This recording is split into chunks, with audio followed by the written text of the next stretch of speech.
Good day. In my video yesterday, I discussed how there appeared to have been a dearth of information from the Ukrainian battlefronts. It looked as if the situation had all gone quiet, and I, of course, also discussed the panicky European reaction to certain comments made by the prospective Republican candidate for the presidency in the election in the United States in November of this year, Donald Trump. Well, as to the situation on the battlefronts, I think we now have one reason why we are getting less information than we used to do. And that is that there appears to be very much, as I have discussed and anticipated, a growing proliferation of jamming equipment on the Russian side intended to counter the threat from Ukrainian FPV drones. And when I say a proliferation of jamming equipment, it seems that some Russian soldiers are now carrying an actual backpack device which acts as some kind of jammer and which the Russians are using to jam FPV drones.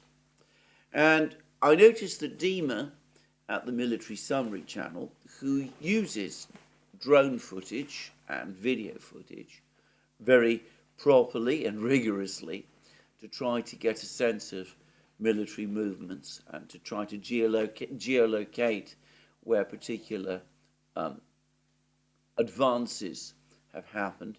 Anyway, he mentioned that over the last couple of hours, there's been a complete absence of drone footage from FPV drone attacks by the Ukrainians on the Russians in Avdeyevka. The same I've noticed has been the case in other parts of the battlefronts as well. We're still getting some drone footage from the Ukrainians of FPV drone strikes in the Bakhmut area, but it's a while actually since I've seen FPV footage from Krinky and the Dnieper River, and also from some other places, the Novomikhailivka, Marinka area as well. And apparently this jamming equipment is not foolproof, but it is reasonably effective, and it is able to jam Ukrainian drones from several hundred meters, and that is providing some kind of a protective bubble over Russian soldiers, and that may be in part the reason for these big Russian advances that we've seen in so many places. Now, over the last few weeks, as the Ukrainians have talked up FPV drones and said that they are providing the Ukrainians with a cheap replacement for expensive artillery rounds, I've said that it was only a matter of time before the Russians came up with a counter to these FPV drones, and it seems to me as if that might actually now be happening, and that might indeed explain the Russian advances. But given the heavy reliance that various mappers and reporters of the conflict, Riba, Syriac, obviously the Military Summary channel, people of that kind, place on drone footage to get an idea of the movements on the battlefronts, well, it may be that with Ukrainian drones at least being jammed, and with the Russians probably restricting circulation of the footage made by their own drones, that probably cumulatively goes some way to explaining why we're getting so much less news from the battlefronts. Anyway, That's a long way of saying that I suspect the fighting in Avdiivka is every bit as intense and fierce as it has always been. All reporters from the battlefront, from the Avdiivka battlefront, still speak of the Russians firmly wedged in central Avdiivka, controlling a large area of territory there, essentially cutting this relatively small town into two. It seems that the Russians are probably focused at the moment on consolidating the gains they've achieved, especially with the reports that General Syrski is planning some kind of counterattack or deblocking operation in the Avdiivka area. But anyway, one way or the other, it does seem as if there is a lot of fighting going on. Maybe the Russians are consolidating in central Avdiivka as they have consolidated in southern Avdiivka. But at some point over the next couple of days, presumably Russian attacks will resume. And I've had, again, a member of the Duran community, he's somebody who's corresponded with me in the past, and he's provided me with something of an overview of the situation in Avdiivka. He's pointed out that Avdiivka it's a part residential, part industrial suburb of Donetsk. There's the famous coke factory, the slag heap, there's a chemical factory. These are all obviously connected with the coal mining that used to take place there, but there's at least two big factories, a chemical factory and a coke factory in Avdiivka. And there's also a quarry, and this quarry is the feature sometimes referred to as the Blue Lakes. Blue Lake, it's become flooded, and that probably explains why there's quite a lot of water there and why it looks like a lake on some of the maps. And there's also a filtration plant, which is presumably a water cleaning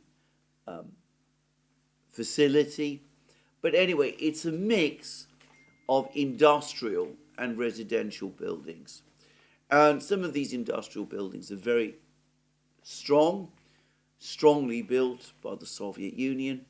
They will contain the array of basements and underground shelters that the Soviets often provided their factories with, very much as we saw in the early stages of the war with the Azovstal factory in Mariupol, and it is likely that there are similar bunkers and complexes in Avdiivka.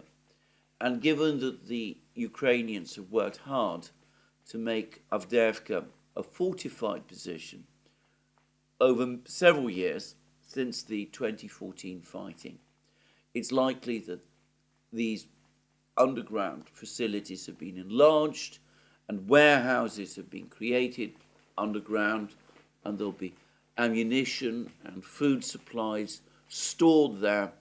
And one way or the other, this is a strong area to take control of.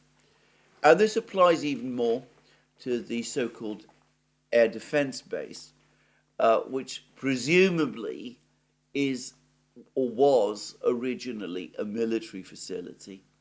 And it seems to me likely that this rather odd structure to the north of it, Cheburasha, was originally a Soviet military facility of some kind as well. You find structures like that, military aviation bases especially, all over the territory of the former Soviet Union, and mixed up in ways that we rarely see in the West with civilian infrastructure.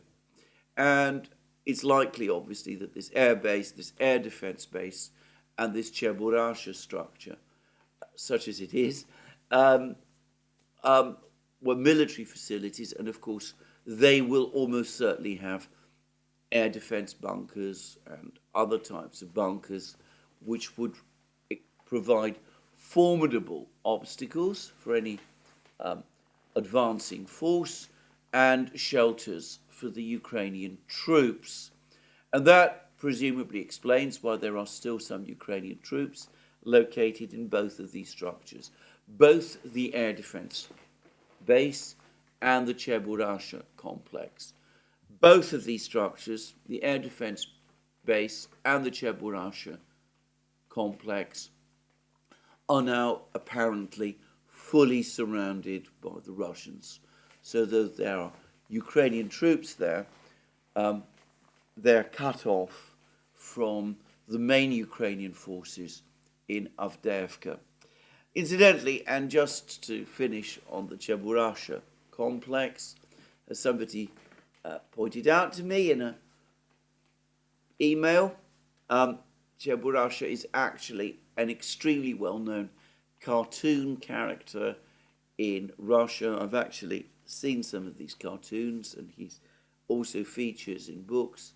He's a mysterious and rather gentle and likable creature, and perhaps one can say that though his personality is completely different, in the former Soviet world, he is as well known as, say, Mickey Mouse is in the United States.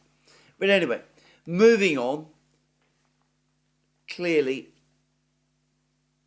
a difficult place to capture, that is to say Avdiivka, probably intense fighting going on there, the Russians in the center and the south probably building up their forces, able to jam Ukrainian drones and apparently to some extent at least Ukrainian Starlink terminals, and all of this facilitating Russian operations within Avdiivka itself.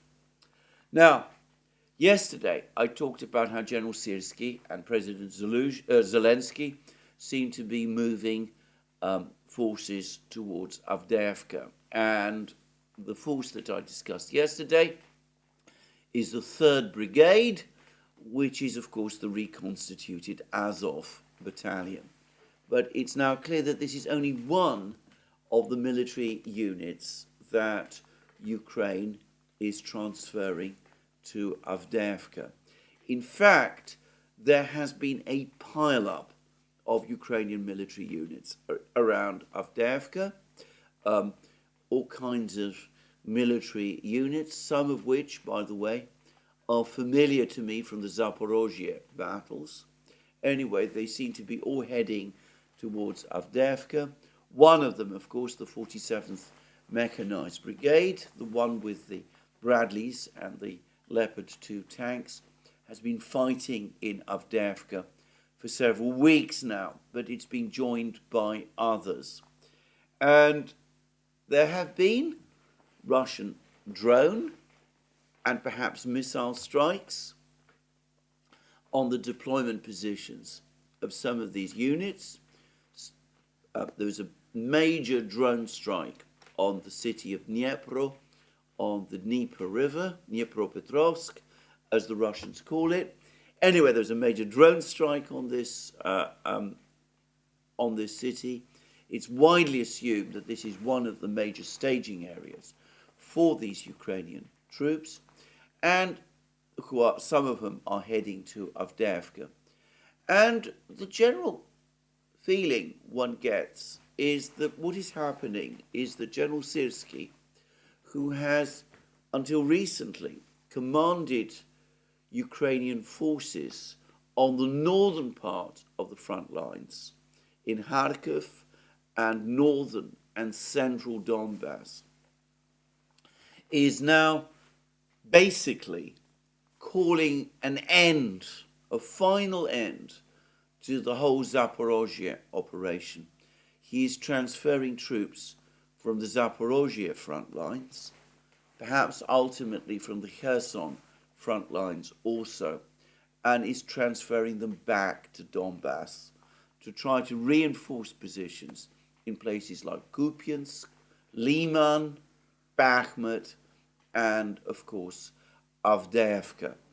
And one gets the sense that the forces that are now defending the places like Bradley Square, that intensely defended position, rather intensely fought of over position that the Ukrainians were able to carve out in the Russian defense lines over the course of the summer during their summer counteroffensive. The General Syrski is quietly making the first moves for its complete abandonment. And the same may be true elsewhere of the Vremivka salient and all of that. The plan for the great offensive towards Crimea, for the advance to the Sea of Azov and to the Black Sea, that tantalizing fantasy that General Zaluzhny was so caught up in, and which Western officials, British and American officials above all, got so caught up in. It looks as if General Syrski is not interested in it, and he's calling a stop to it, and that he's redeploying to the extent that he can all of the troops that were left to try to hold on to the gains that had been achieved there. He's transferring them back to the main area of operations, which, as far as he is concerned, is and has always remained Donbass. Now, I don't think this has yet been understood fully in the West. It might actually make some kind of military sense. Those Ukrainian troops who have been trying to cross the Dnieper, for example, into Kherson region and advance on Crimea. Well, I've discussed in several programs what a disastrous enterprise that proved to be. There is little logic in the Ukrainians trying to defend Bradley Square, places like Rabotino, given that they were not able to advance beyond them. So, in a kind of a way, it makes sense, but I suspect that there are going to be people in Washington and London and Brussels who got very sold on Zaluzhny's idea of an advance on Crimea, who will be none too pleased once they get a proper sense of what is going on. Anyway, there we go. Now, I will say that the transfer of troops from the Zaporozhye region does seem to be opening up possibilities for the Russians to bring Rabotino fully back under their control and to straighten the lines in this area. And there are, in fact, reports that the Russians are, in fact, advancing in this direction. And Vladimir Saldo, the Russian-appointed governor of the Russian-controlled part of Kherson region, he's actually said that the Russians are making advances in the Zaporozhye area. And the Russian Defense Ministry has stopped publishing bulletins about the situation in the Rabotino-Verbovoye area, which hints at a military operation there by the Russians being underway.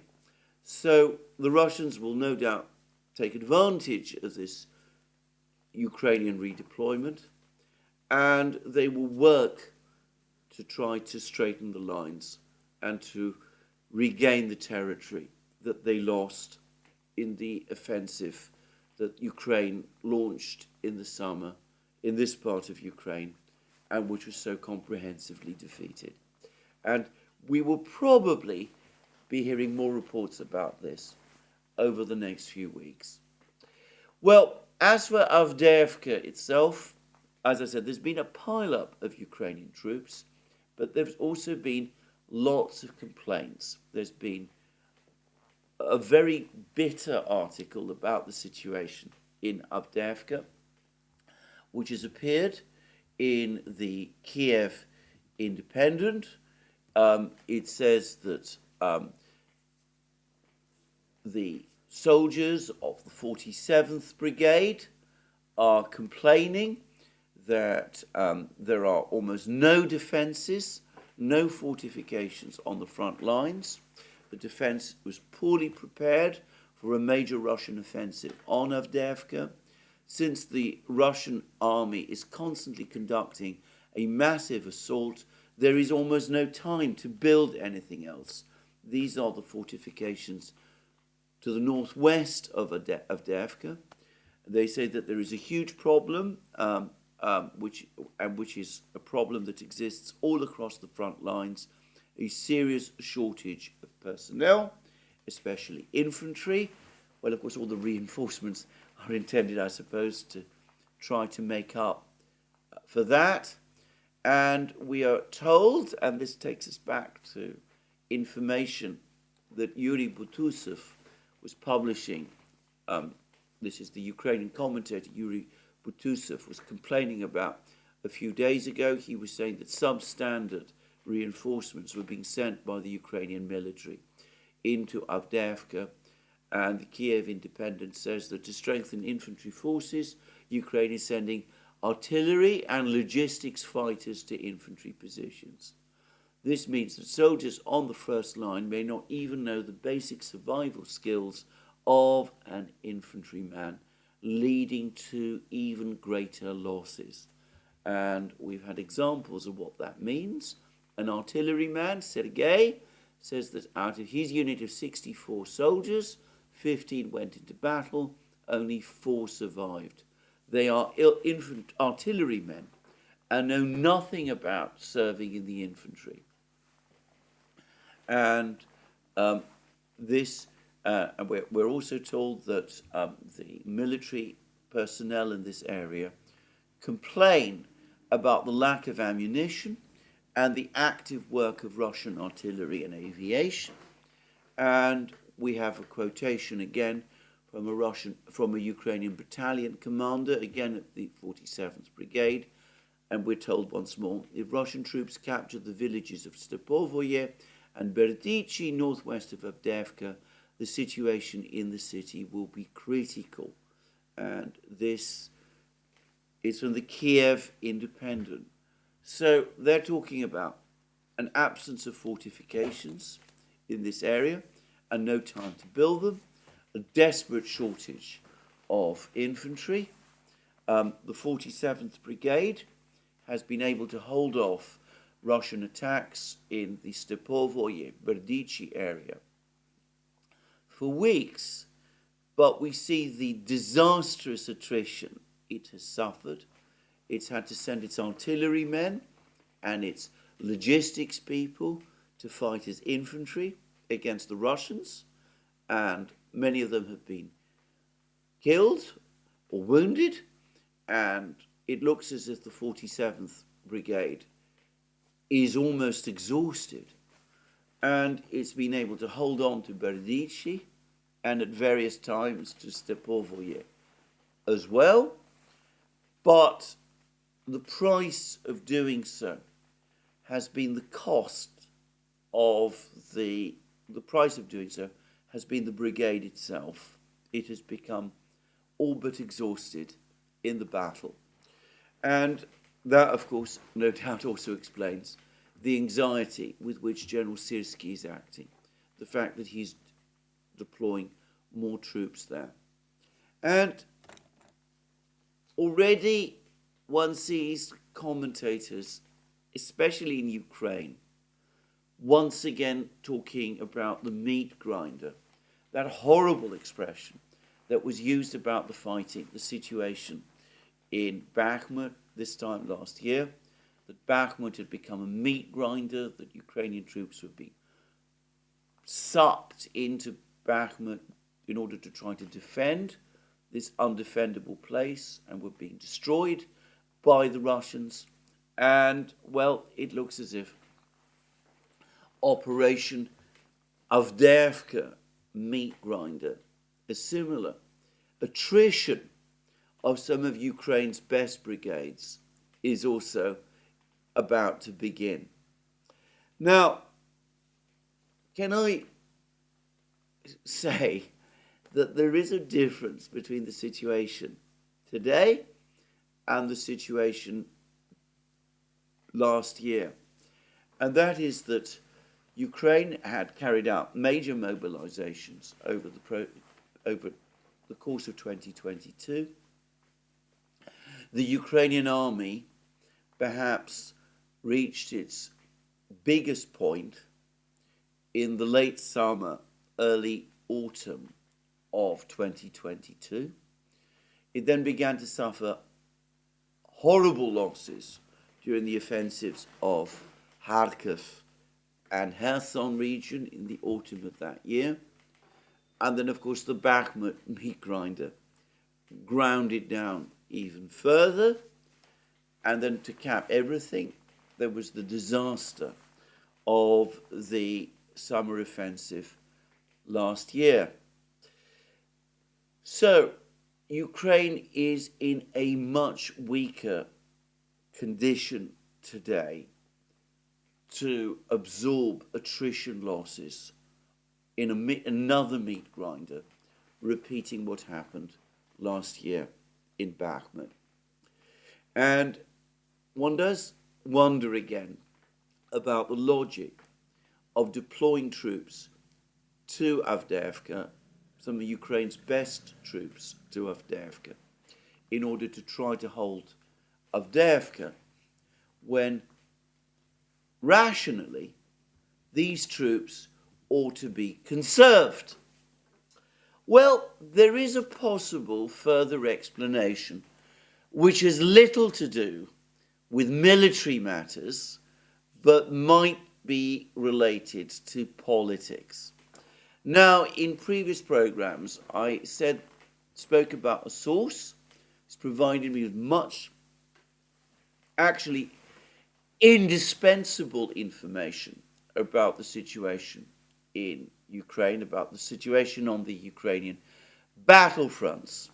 And this source pointed out to me about a week ago that General Zaluzhny was commander of the Ukrainian armed forces, had conducted a policy of making sure that certain elite units within the Ukrainian armed forces were supplied with men and machines to a greater extent than more regular units were being supplied. And the units in question tended to be those with a more strongly nationalist orientation. And this source suggested that these units, which were elite units, represented around a quarter of the Ukrainian army, and that they tended to be held back. They were not committed to these big attritional battles, at least when Zaluzhny was commanding them, and that he was holding them back partly so that they could act as fire brigades, so when the Russians broke through, he would be able to deploy them rapidly to the breakthrough area on the front lines to try to contain any Russian breakthrough. But also, he was preserving them because of their political importance, their importance in the political conflict that is underway in Ukraine, with Zaluzhny going out of his way, and he is continuing to do so.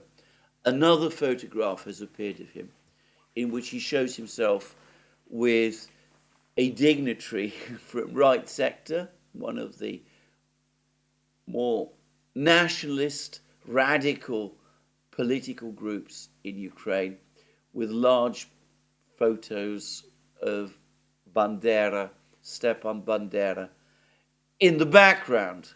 So Zaluzhny has been trying to preserve these units. Well, this source has now come back, and he's told me that over the last couple of days, since Zaluzhny was sacked, Zelensky and Syrskyi have been replacing the officers of these units with new officers in order to try to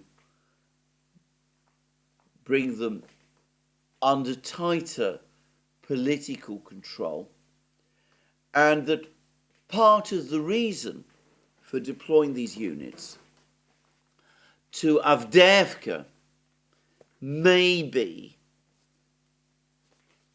to weaken this potential block of armed men who might conceivably cause political problems for General Syrskyi and President Zelensky going forward.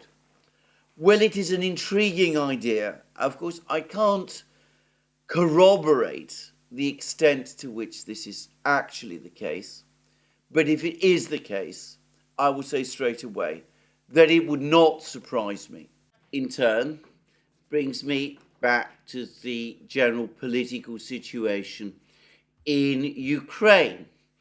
Now, we've had an article in the Washington Post which confirms that the military situation in Ukraine is indeed very bad, and that Ukrainian forces, after suffering high casualties over the last 2 years of fighting, it's interesting how that is now being admitted, anyway, that Ukraine's forces are now facing a severe shortage of troops.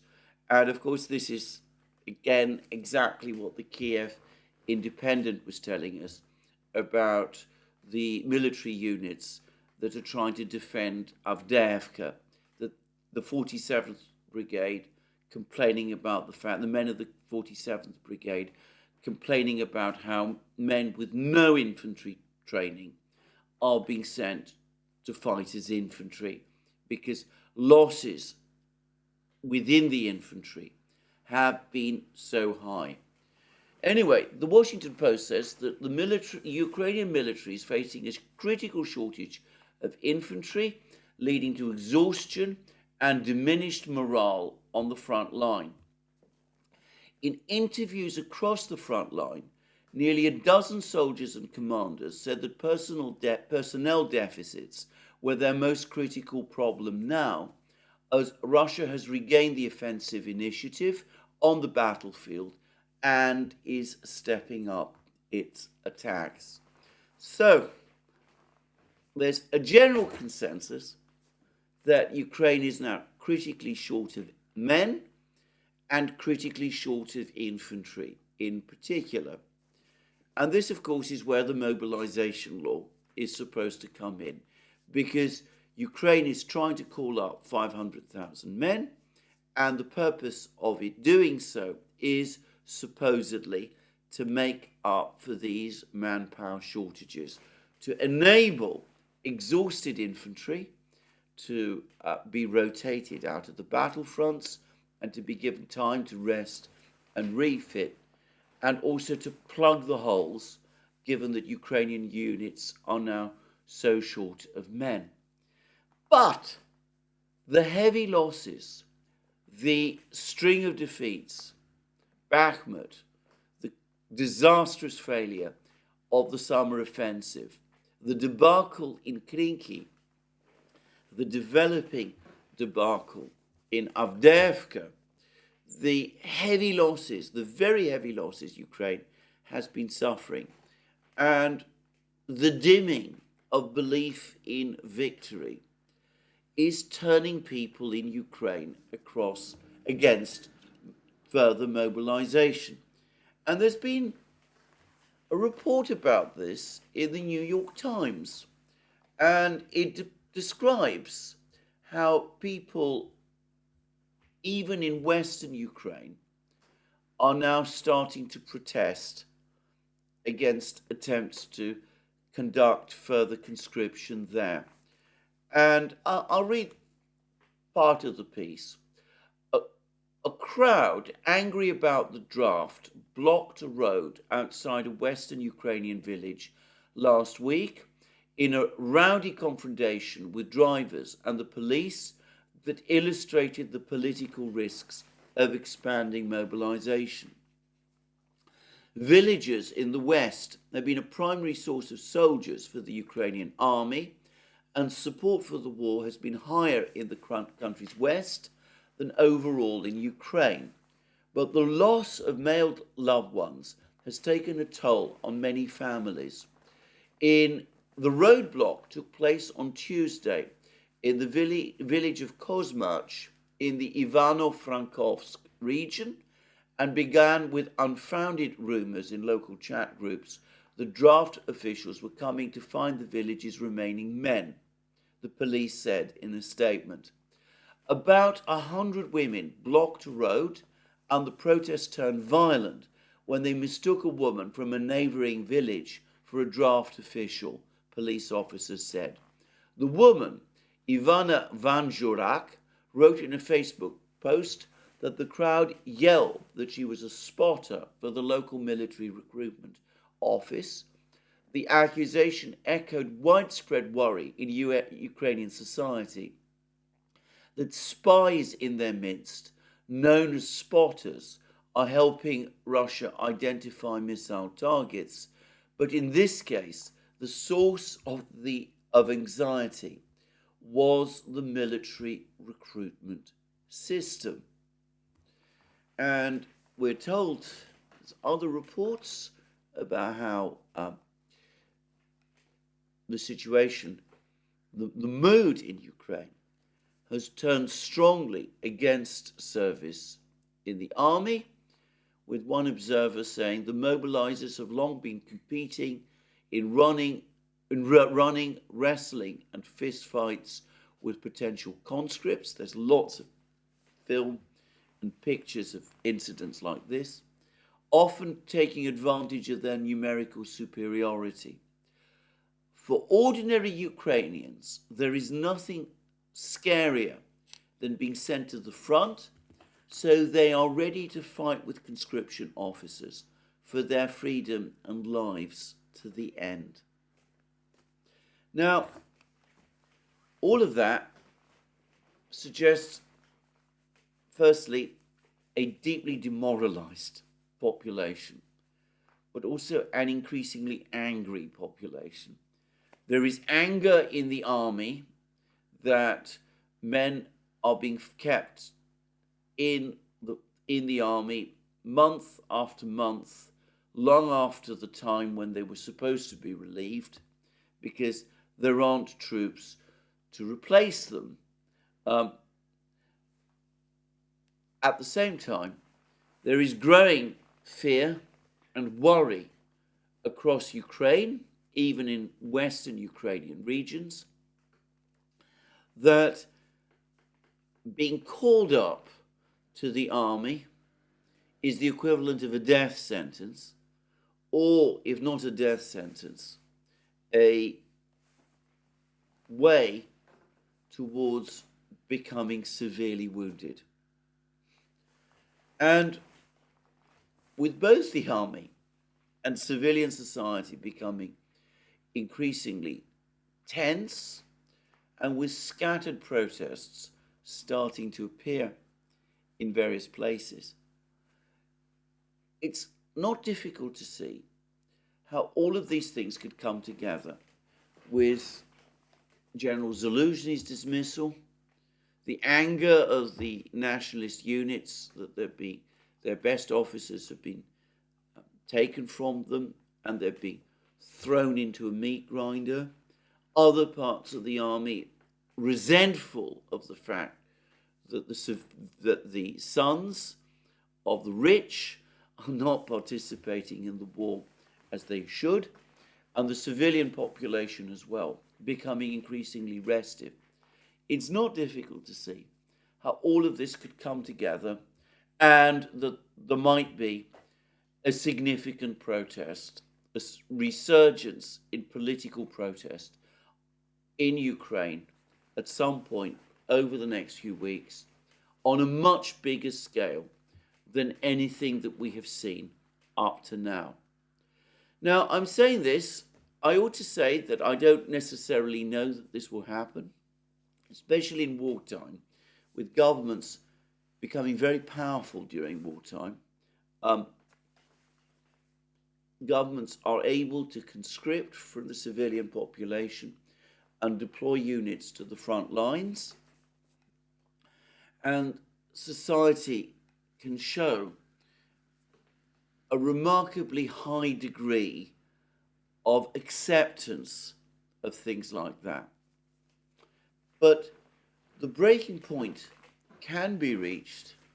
Famously, it was reached in Russia in 1917, and I recently made the parallel between a speech that one of Zelensky's most influential opponents, the former President Petro Poroshenko, made in the Ukrainian parliament, calling for Zelensky to stand down, how that was similar to a speech made in the Russian parliament in November 1916 by an opponent of the Tsars, Pavel Milyukov, which has come to be seen now as a staging point towards the eventual revolution and the Tsar's abdication a few weeks later.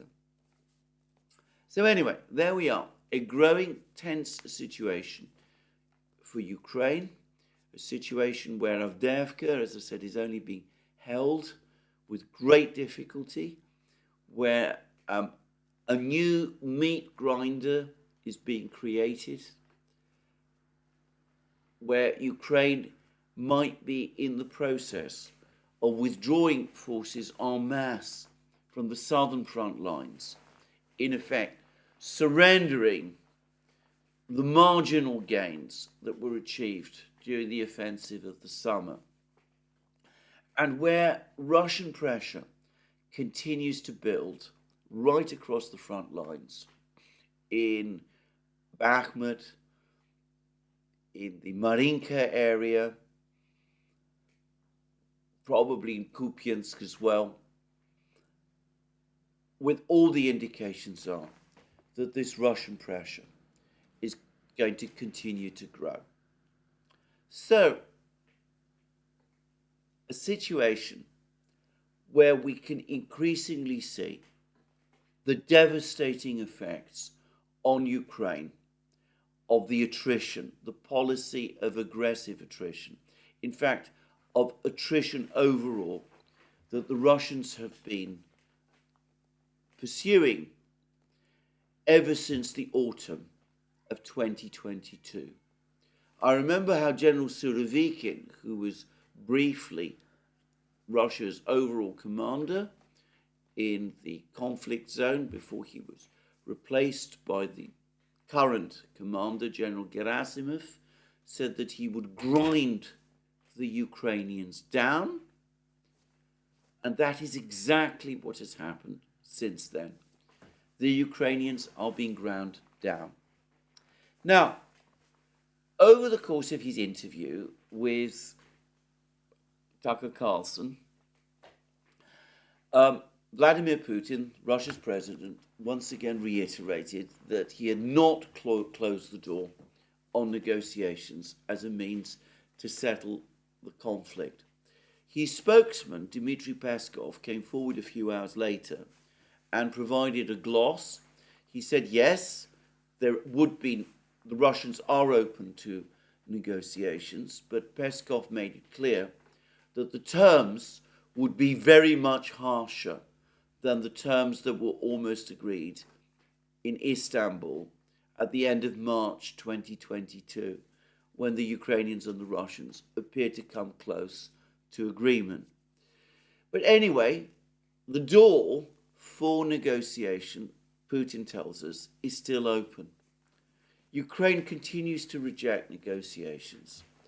Disastrously, so does the West.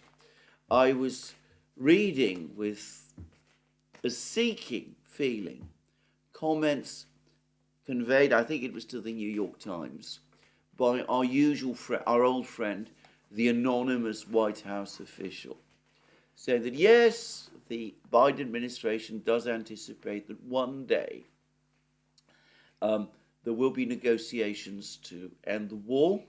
It's absolutely clear that the only negotiations that the administration can conceive of is negotiations based on Zelensky's so-called peace formula, which is essentially a demand for Russia's unconditional capitulation.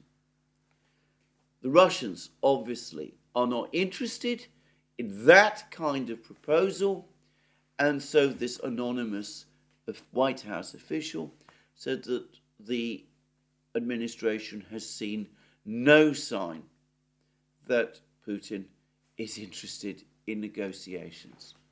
So, given this stance from the United States and from Ukraine, from the Ukrainian government, even as Ukraine is being ground down, the war, it seems, must go on. And here I've been reading a whole series of really fascinating articles which have appeared in the Western media, which shows to my mind how bereft of hope this strategy of war actually is. Now, I've discussed how the problems with shortages of personnel and ammunition, that these things that I've spoken about have come from the Western media, the Washington Post, the New York Times, the Kiev Independent as well. They've been talking about the shortages of men, the shortages of shells. I discussed how Undersecretary Bush himself admitted that US production of shells is in terrible shape, that the United States has only been able to double shell production from 14,000 rounds to 28,000 rounds a month. Ukraine needs, or so it says, around 6,000 rounds a month. This is nowhere near enough, in other words, to cover Ukraine's needs. It's 4.5 days of shell use by Ukraine in any particular month. And we don't have fully up-to-date numbers for European production of shells, but it's a reasonable guess that that's perhaps no more than 2 days, 2 extra days in a month. And of course, the great stockpiles of shells that the United States and the Europeans had before the war, they have been critically depleted. And this isn't just the case with shells. There was an astonishing article today in the Daily Telegraph by Tim Collins, a former British officer, former famous British officer. And its title, in a sense, speaks for itself. Britain no longer has a military. Now, much of this article is about the recruitment crisis. But he goes on to say things like this. What remains of the British Army is barely workable. Of the 72,000 in its workforce, around half have been medically downgraded. The drive to introduce women into frontline units carrying combat loads over long distances has, not surprisingly, taken a shocking toll on their frames. So this is a British officer talking about the fact that the British Army has tried to make up the shortage in numbers by recruiting women, and this is turning out terribly because women are not strong enough to carry the heavy loads that soldiers need to carry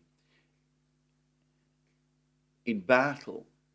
And this has become clear despite the fact that the British Army isn't fighting on the battlefields, whereas of course the Ukrainian army is, and this may explain why the idea of recruiting huge numbers of women into the Ukrainian army has now been abandoned. But anyway, coming back to Tim Collins and what he says about the state of the British military, he goes on to say this: the state of army equipment is perilous too. We effectively have no artillery systems. Since the AS-90s, those were Britain's self-propelled howitzers, were given to the Ukrainians along with a lump of the ammo, and the new system to replace it is not in service. So Britain has given away all its artillery and most of its ammunition stock, and the British military, therefore, is without artillery. A disastrous defence procurement programme has reportedly seen just 44 of an ordered 589 armoured fighting vehicles delivered to the Ministry of Defence a decade after the £5.5 billion contract was signed.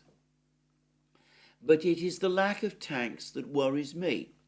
Last year it was disclosed that the United Kingdom has just 157 Challenger 2 main battle tanks, either on or available to undertake operations within a 30-day work-up period out of a theoretical fleet of 227.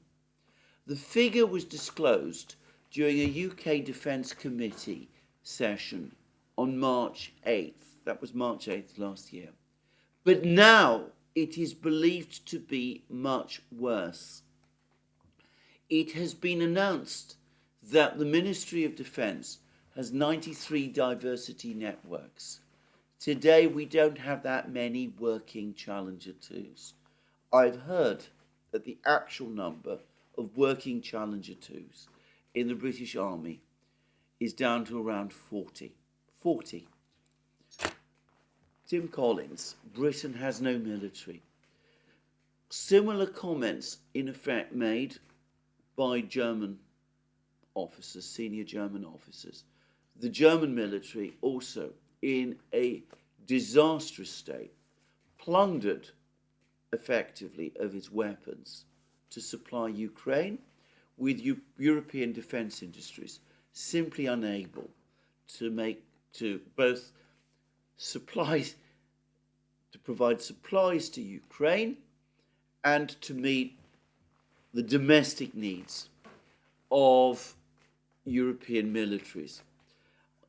Over the course of his recent trip to Ukraine, Josep Borrell, the European Union's effective, essentially foreign minister, said that one of the problems was that the European Union's arms producers were not producing enough shells both to supply Ukraine and to supply third-party customers, and that Borrell was hoping that the third-party customers could be persuaded to drop their or reduce or postpone their requests for shells. That is an admission that the European Union no longer has a stockpile of shells to supply Ukraine. But I wonder whether the third-party customers are the European Union's own militaries. Just saying. Anyway, there we go. A disastrous situation. And we've been hearing a huge amount about all of these, about the $61 billion aid package that the administration is seeking from Congress. But how is this going to change the situation on the battlefronts? Now, there is, given the shortage of shells, the general shortage of equipment, the fact that the United States is unable to supply Ukraine with the shells it needs, the fact that the European Union cannot supply Ukraine with the shells it needs, the fact that there is a general shortage of manpower, and given Undersecretary Bush's admission that there is no surge capability in terms of production of air defense missiles, that these are already in short supply, and that Ukraine is likely to run out of these entirely at some point in March.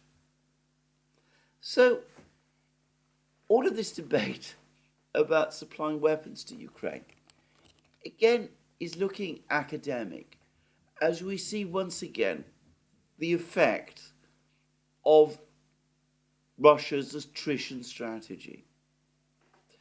And of course, there continue to be hopes that the Russians will not be able to sustain this war.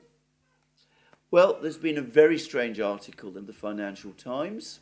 Its title is, "There are lessons from Russia's GDP growth, but not the ones Putin thinks," and it's by Martin Sandbu.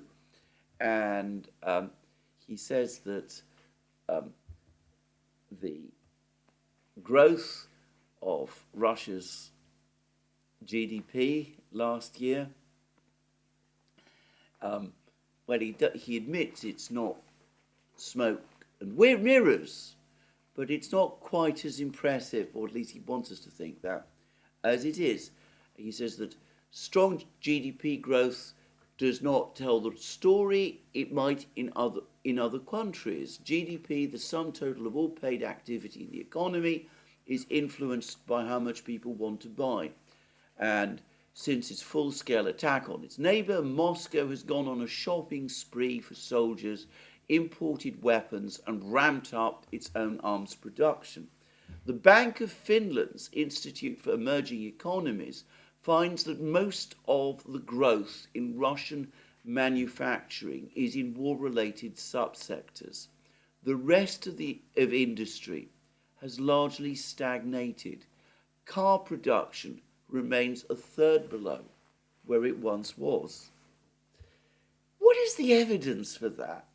I haven't read this report from the Bank of Finland's Institute for Emerging Economies, but we've just had a meeting in Moscow. It was a video meeting, but Putin conducted it from the Kremlin, discussing the economic situation in Russia. And Putin said that growth last year, the statistical growth for GDP last year currently stands at 3.6%. It could, in fact, increase further once the figures have been carefully re-examined. But he then goes on to say this: "It is very important that this dynamic has been reached primarily on the basis of internal capabilities. Industrial output has grown by 3.5% over 2023, and the processing industries by 7.5%. Double-digit growth is seen in sectors like computer manufacturing, aircraft production, shipbuilding, the production of furniture, electrical equipment, and vehicles. Computers and peripherals saw an increase of 32.8%, while vehicles, particularly aviation equipment and ships, experienced growth of 25.5%. Furniture production increased by 20.7%, leather and leather goods by 12.3%, motor vehicles, trailers and semi-trailers recorded a growth rate of 13.6%. He also said, by the way, that the budget deficit last year was 1.9% of GDP. It came within the 2% target. And he seems to anticipate a smaller deficit this year. And he also said that the situation in the economy overall remains strong. He says that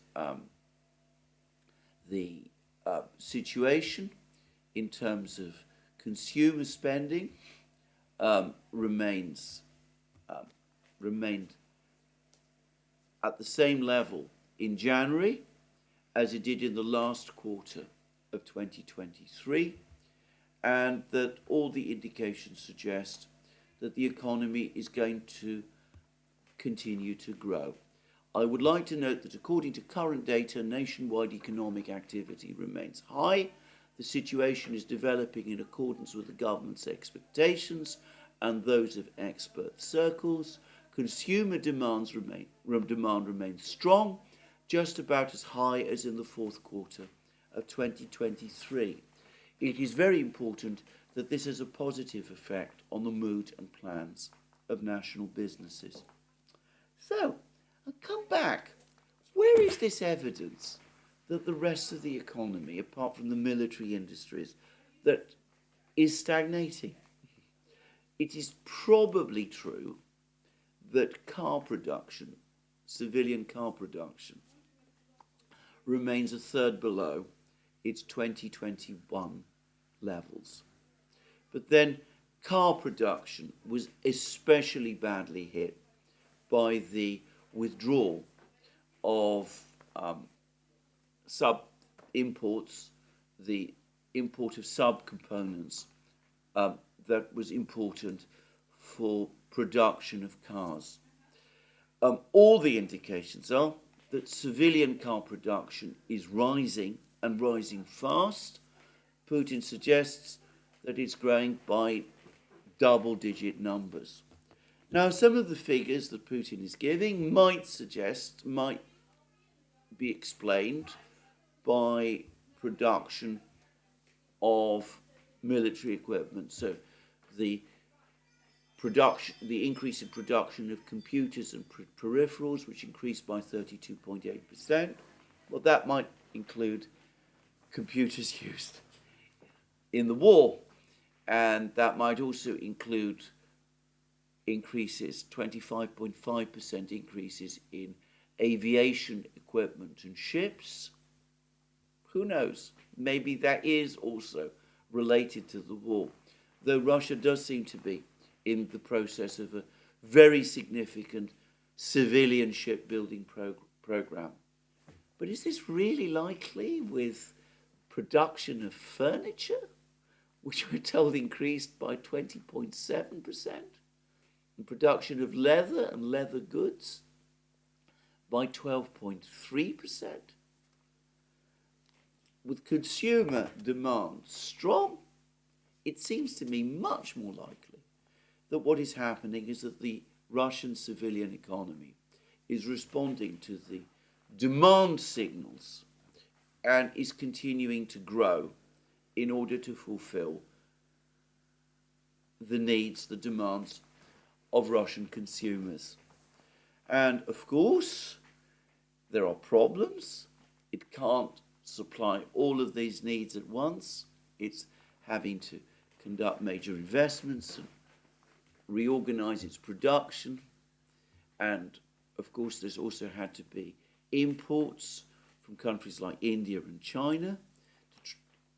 But some of this excess demand continues to bleed into higher inflation. Inflation overall last year was 7.4%. It's fallen somewhat, apparently, at the last weeks of December, first weeks of January, but it remains strong. Putin said it's currently running at a rate of about 7.2%. We'll probably start to see further declines over the course of this year, but anyway, all of that is happening. But my point is that the assumption that industrial manufacturing growth is entirely related to the situation in the war economy seems military industrial output is simply wrong. It is not borne out by the actual information that we are getting. Now, it must be said that Sandbu in the Financial Times is more realistic about this than some. He says that even even in what he says that it does not mean that the growth in GDP is not real.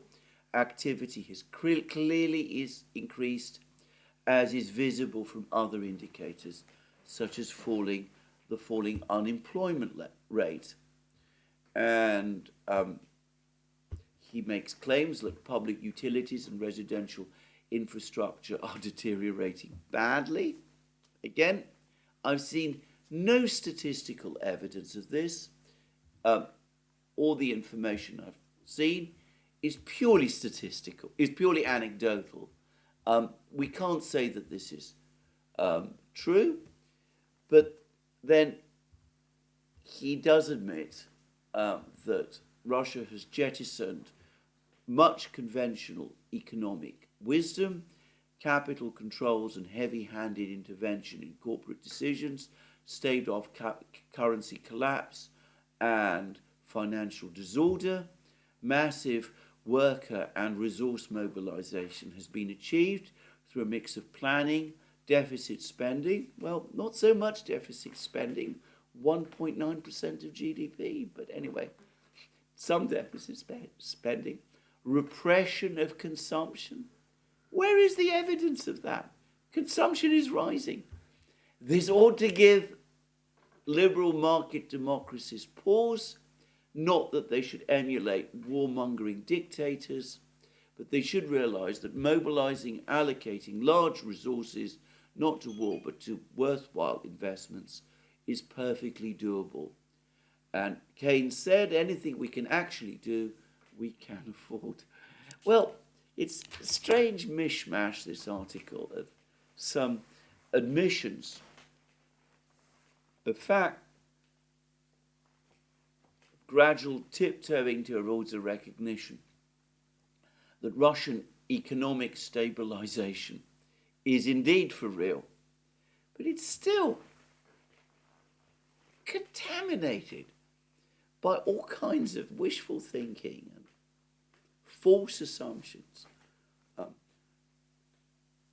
repression of consumption, of which, straightforwardly, I see no sign whatsoever. Deficit spending, of which, to all intents and purposes, there is none. In fact, Putin went on to say that if we're talking about the situation of local government budgets, speaking of regional budgets, we have balanced most of them. Last year, we recorded a small deficit totaling 0.1% of GDP. In January, total budget revenue of all Russian regions exceeded expenditure by 14 billion rubles. So, little evidence of deficit spending. And of course, as is true in every big country, most infrastructure spending is done by local governments. That seems to be the case in Russia. And they're not bankrupt, as, by the way, they mostly are in Britain. So, as I said, a very strange article. But the key point again is that there is no reason why the Russians cannot continue to produce weapons at the rate that they're currently doing. Yes, calling up large numbers of men to fight in the war is putting strains on, is increasing labour shortages. Yes, having to import goods, consumer goods from abroad in conditions of sanctions to satisfy excess demand is putting strain on the ruble, which is currently trading at around $90 to the ruble, though it's apparently in better situation overall with other currencies, the currencies of countries that Russia trades with, such as China and India. Yes, it is true that some of the excess spending is leading to higher inflation rates. But overall, the economy looks as if it is growing, and growing purposefully, and growing in a balanced way, and that it is able to sustain the current levels of military output and do so indefinitely without this causing significant problems for the economy going forward. And with the Russian army increasingly well equipped, and with European armies in the kind of catastrophic situation that people like Tim Collins are writing about, what realistic prospect is there now that the situation can be turned round for Ukraine? I'm going to finish this programme by now going to another article in the Daily Telegraph, and it is the last article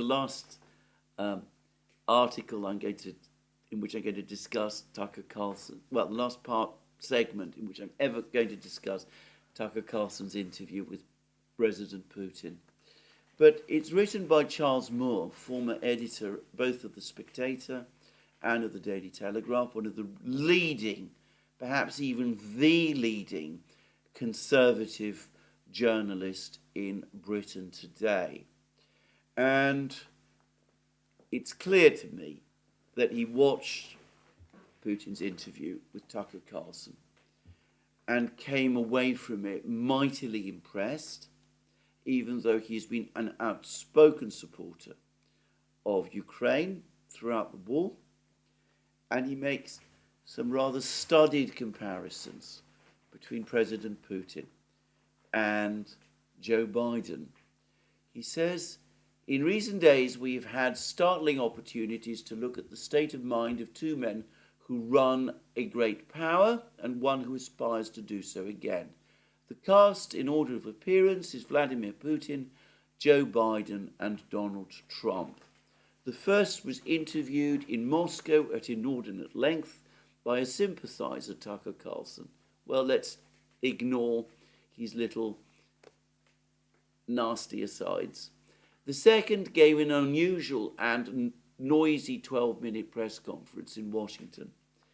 Unusual is an interesting word, but of course he's talking about Joe Biden. I'm not going to waste time discussing what Charles Moore has to say about Donald Trump. But anyway, this is what he went on to say. Which was the most alarming performance? The general verdict was that it was Biden's. Attempting to disprove the claim by the independent prosecutor, who had examined his misuse of classified documents, that he suffers from memory loss, the president seemingly did the opposite. Confusing Mexico and Egypt, saying that he held his dead son Beau's rosary of Our Lady of, the name escaped him, and other errors. The press conference degenerated into chaos. Putin, by contrast, was completely calm on top of everything he chose to discuss. He gave a clear, even accomplished account of Russian history from 862 AD. It was also mendacious and boring, but what he called his serious talk served his turn. He contrived to clothe his own aggression against Ukraine in the cloak of statesman-like vision, hatred of Nazism, and even Christian zeal.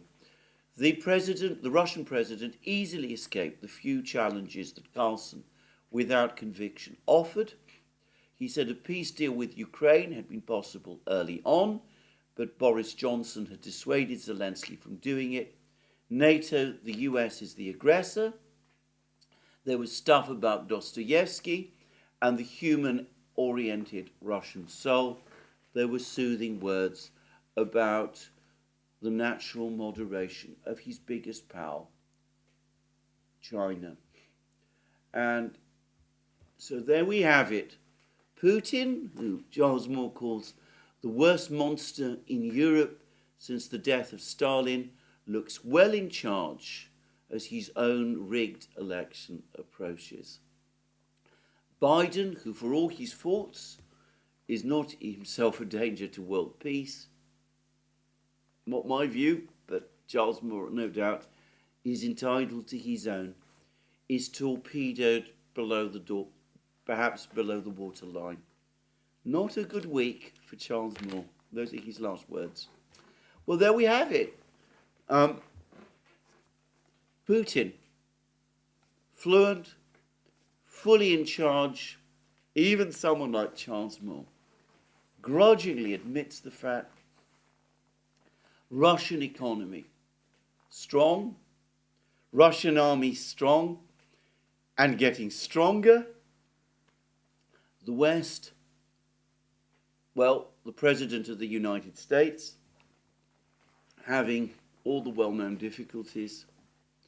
Western militaries disastrously depleted to the point where a former British military officer questions whether Britain has a military at all, and a catastrophic situation in Ukraine.